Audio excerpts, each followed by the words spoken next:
Familia ya Mazao Hub ina furaha kubwa sana ya kuzindua mfumo wa Crop Supply Version 2. Crop Supply Version 1 tulizindua Dodoma mwaka jana, na ndo hapo ilipozaliwa. Mfumo huu ulizaliwa hapo, lakini leo tunazindua Version 2 yake ambayo inaenda kufanya kazi kwa ukubwa sana. Huu mfumo umewekwa taarifa nyingi, na hizi taarifa zimewekwa na watumiaji, na hizi taarifa zinaweza kusaidia wale wanaojihusisha na biashara ya mazao kuweza kutrade ama kufanya biashara, lakini pia kupata taarifa halisi za masoko ya biashara ya mazao kupitia akili mnemba, yani AI. Kwamba sasa hivi trader, exporter, importer anaweza akaingia kwenye mfumo akaandika taarifa anayotaka. Kwa mfano, nahitaji maharage kutoka Tanzania na hili ndo dau langu, na mfumo ukaweza kumpatia hiyo taarifa. Kama tunavyofahamu,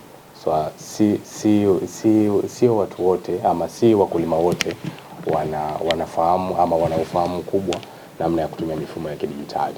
Hivyo tumeweka urahisi kupitia kampuni mama ya Mazao Hub. Tuna kliniki za kilimo mikoa zaidi ya 19, ambapo tuna maafisa ugani wanakuwa wanawatembelea wakulima, wanawasimamia wakulima kuanzia hatua za mwanzo kabisa, kupima afya ya udongo, kuanzia hatua za kupanda mpaka kwenye kuvuna. Watu hao ndio wanakuwa jicho la karibu la wakulima, la kuwapa mwongozo ni namna gani wanaweza wakaunganishwa na masoko kwa urahisi, lakini pia ni taratibu gani ama ni sehemu gani za kwenda kuhifadhi mazao yao ili kuwaunganisha na mfumo wa crop supply ambao unawaruhusu wafanya biashara kutoka maeneo mbalimbali kuja kuwafikia na kununua mazao yao kupitia mamlaka ambazo tunashirikiana nazo. Kwa hiyo kujibu swali la kwamba wakulima wengi wamekuwa wanapata tabu, sio tu Songwe, sio Iringa, ni mikoa yote. Kinachotokea ni ufinyu wa taarifa, na sisi kama crop supply tumeweka uhuru na tunaziweka wazi hizo taarifa za bei za mazao, kila mkoa, kila kata, kila kijiji, kila nchi. Kwa maana mwanzo tulianza Tanzania, lakini sasa tumefanikiwa kutambulisha mfumo nchi 95, na nchi 35 ziko active zinautumia mfumo.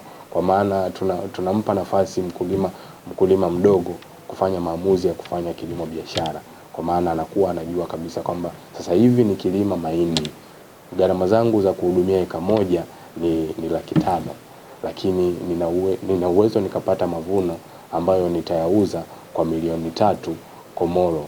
Hiyo moja kwa moja inampa nguvu na inampa hamasa mkulima mdogo kufanya uwekezaji mkubwa, lakini kupunguza vilio ambavyo vimekuwa ni vya muda mrefu. Wetu wa crop supply utawasaidia wafanyabiashara wakubwa sasa kuweza kusave gharama ya kutafuta bidhaa wapate wapi na katika maeneo yapi. Kwa hiyo kupitia mfumo wetu huu wafanyabiashara wakubwa, exporter, distributors wanaweza wakaingia kwenye mifumo yetu na kuweza kuona bidhaa ipi inapatikana wapi na kwa gharama gani. Kwa hiyo anaweza kuwa na chance kubwa ya kuona kwamba akanunue katika soko lipi ambalo litampa yeye faida na anaweza akasave pia. Lakini pia mifumo hii inawasaidia pia hata wafanyabiashara wadogo kuweza kutokuingia gharama nyingi kutafuta bidhaa na kwenda bidhaa sokoni bila kujua kama hiyo bidhaa ipo au haipo. Kwa hiyo kupitia mifumo yetu ya crop supply, hata yule mfanyabiashara mdogo hataweza kusave gharama kwa kujua kwamba nikienda soko fulani naweza nikapata bidhaa ninayohitaji na kwa gharama ndogo kuliko kwenda sokoni bila kujua hiyo bidhaa inauzwa shilingi ngapi.